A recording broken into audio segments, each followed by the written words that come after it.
বাংলাদেশে আজকে একটা সর্ববৃহৎ ছাত্র আন্দোলন গড়ে তুলেছি। এইটার জন্য আমরা এটা সফল হতে পেরেছি শুধুমাত্র আপনাদের উপস্থিতির কারণে, আপনাদের সহযোগিতার কারণে।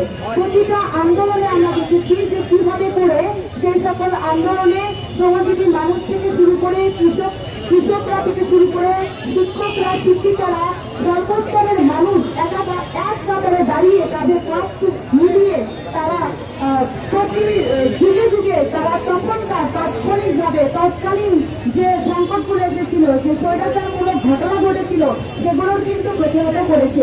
ঠিক তেমনি করে সমসাময়িকভাবে আমরা 15 বছর ধরে একটা রক্তক্ষয়ী, একটা নাবিশ্বাসমূলক একটা শাসন ব্যবস্থার মধ্য দিয়ে আমরা কিন্তু অতিক্রম করেছি। আমরা দেখেছি যে কিরকম করে একটা স্বৈরাচারীমূলক শাসন ব্যবস্থা আমাদের উপর দিয়ে চলে গেছে এবং আমাদের আজকে যে বিজয়, এটা প্রতিটা